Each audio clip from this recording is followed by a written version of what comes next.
बिस्मिल्लाहिर्रहमानिर्रहीम। आज का हमारा टॉपिक है बोन। इससे पहले हमने ह्यूमन स्केलेटन शुरू किया था और हमने कहा था कि ह्यूमन स्केलेटन दो चीज़ों से बनी है, एक होता है बोन, दूसरा होता है कार्टिलेज।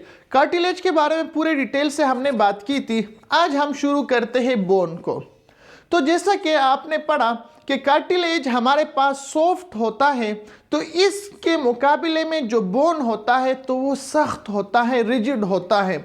अच्छा, हमने ये बात भी की थी कि कार्टिलेज हमारे पास लिविंग सेल्स है।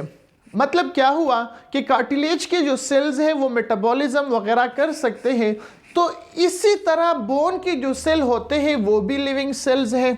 अच्छा, कार्टिलेज के बारे में हमने पढ़ा था कि वो फ्लेक्सिबल होता है, लेकिन बोन हमारे पास न तो हम इसको प्रेस कर सकते हैं न बेंड कर सकते हैं, जबकि कार्टिलेज को हम प्रेस और बेंड कर सकते थे।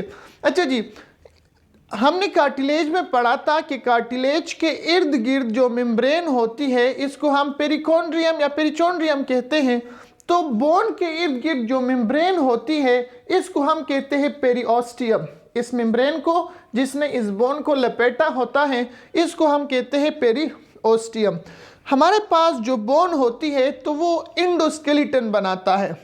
बोन जितने भी हैं तो वो हमारे पास इंडोस्केलेटन बनाते हैं। हालांकि बाज़ इंडोस्केलेटन हमारे पास कार्टिलेज भी बनाती हैं। मसलन आपने कार्टिलेजियस फिश वगैरह के बारे में पढ़ा होगा।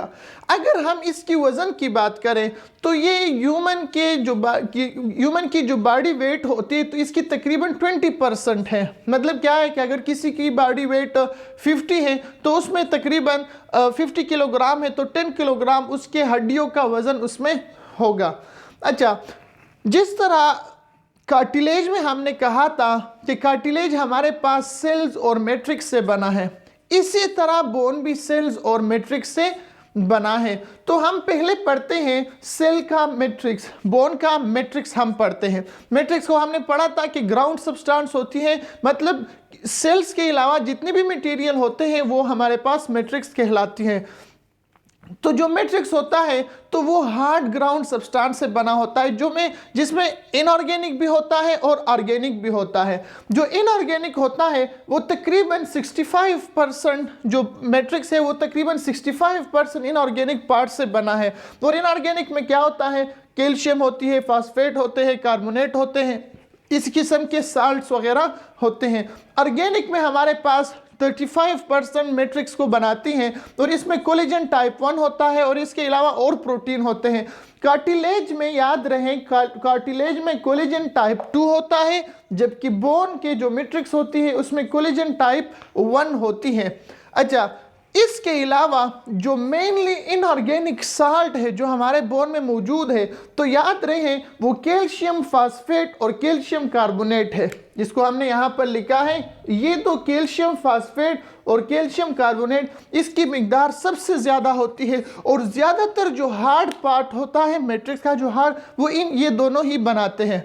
अच्छा, जो कैल्शियम फास्फेट होती है तो वो नीडल लाइक होती है, मतलब बोन में माइक्रोस्कोपिक नीडल लाइक, इसी तरह नीडल लाइक शेप में ये बोन के अंदर माइक्रोस्कोपिक फॉर्म में मौजूद होती है।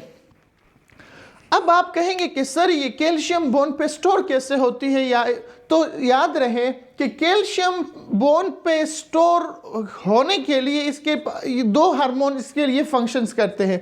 एक होता है कैल्सिटोनिन, जिसको थायराइड ग्लैंड सिक्रीट करता है, और दूसरा होता है पैराथर्मोन, जिसको पैराथायराइड ग्लैंड सिक्रीट करता है। कैल्सिटोनिन जब थायराइड ग्लैंड इसको सिक्रीट करता है तो इसका फंक्शन है कि जो ब्लड होती है उसमें कैल्शियम के लेवल को कम करता है। कैल्शियम के लेवल को तो किस तरह कम करता है कि ब्लड में जो कैल्शियम होती है उसको बोन्स पर स्टोर करता है।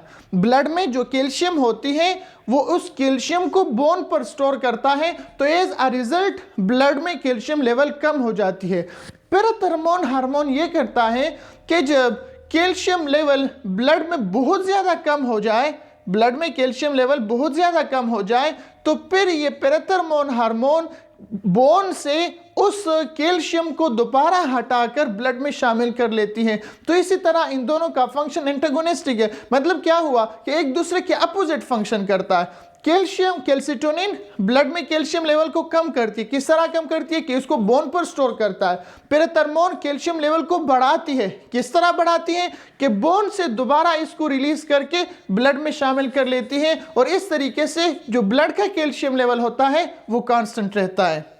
दूसरा टॉपिक है हमारे पास बोन सेल्स। बोन सेल्स वो सेल्स जो बोन को बनाती है। इसके हमारे पास 3 टाइप्स है। पहला है ओस्टियोब्लास्ट, दूसरा है ओस्टियोसाइट्स और तीसरा है ओस्टियोक्लास्ट। हम तीनों को अलग अलग पढ़ते हैं। सबसे पहले है ओस्टियोब्लास्ट। ओस्टियोब्लास्ट कैसे सेल हैं तो ये हमारे पास इमेच्योर सेल्स होते हैं। इमेच्योर बोन फार्मिंग सेल्स है, यानी ऐसे सेल्स जो कि अभी मैच्योर नहीं है और बोन को बनाती है। अच्छा जी, ये जो हमारे पास ओस्टियोब्लास्ट सेल्स हैं तो ये बनते हैं ओस्टियोजेनिक स्टेम सेल से। ओस्टियोजेनिक स्टेम सेल्स जो होते हैं ये हमारे पास उसी से बनते स्टेम सेल्स है, ये इन सेलों को बनाता है। दूसरी बात, जो ओस्टियोब्लास्ट सेल्स है तो ये मोनोन्यूक्लिएटेड है। मोनोन्यूक्लिएटेड का मतलब ये है कि इसमें एक न्यूक्लियस प्रेजेंट होती है और मैट्रिक्स में जो प्रोटीन होते हैं कोलेजन प्रोटीन, आपने पढ़ा कि कोलेजन प्रोटीन टाइप 1 होता है बोन में, तो ये ओस्टियोब्लास्ट सेल इस प्रोटीन को भी बनाता है। इसके अलावा जी ये जो ओस्टियोब्लास्ट सेल है ये जो हमने पढ़ा कि बोन में जो मिनरल्स होते हैं तो ये इसके लिए भी रिस्पॉन्सिबल है। मतलब क्या है कि जो हार्ड मैट्रिक्स होता है तो ये ओस्टियोब्लास्ट सेल उस हार्ड मैट्रिक्स को भी बनाता है। ठीक है जी, और जब ये उस हार्ड मैट्रिक्स को बना ले, जिस तरह हमने कार्टिलेज में पढ़ा था, जब ये उस हार्ड मैट्रिक्स को बना ले तो इसके इर्द गिर्द जब हार्ड मैट्रिक्स आ जाती है तो इसके जो एक्सटेंशन है ये और भी बड़े हो जाते हैं, इसकी तरह हो जाते हैं, कैनालिक्यूली बना लेते हैं और फिर हम इसको कहते हैं ओस्टियोसाइट्स। फिर हम इसको कहते हैं ओस्टियोसाइट्स। तो हमने ये बात यहाँ लिखी हुई है कि जब ये मैट्रिक्स के लपेट में आ जाए, मैट्रिक्स इसके इर्द गिर्द आ जाए तो ये सेल फिर कन्वर्ट हो जाती है ओस्टियोसाइट्स में और फिर हम इसको कहते हैं ओस्टियोसाइट्स को फिर हम मैच्योर बोन सेल्स कहते हैं। दूसरा है हमारे पास ओस्टियोसाइट्स। जिस तरह हमने पढ़ा कि ओस्टियोसाइट्स बनते हैं ओस्टियोब्लास्ट से। ओस्टियोब्लास्ट इमेच्योर बोन सेल्स है और ये हमारे पास मैच्योर बोन सेल्स है।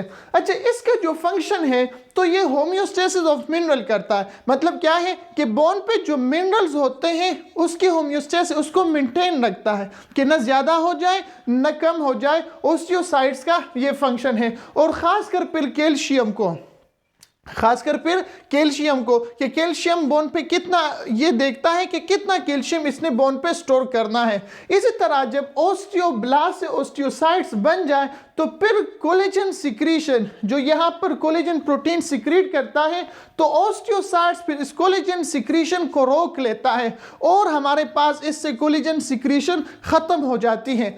दूसरी बात यह है कि इसके जो एक्सटेंशन है, आप इसको देखते हैं, इसको हम कहते हैं साइटोप्लाज्मिक एक्सटेंशन। हम बाद में पूरे डायग्राम में इसको पढ़ेंगे कि इसका फंक्शन क्या है। इसको हम कहते हैं कैनालिक्यूली। इसको हम क्या कहते हैं जी?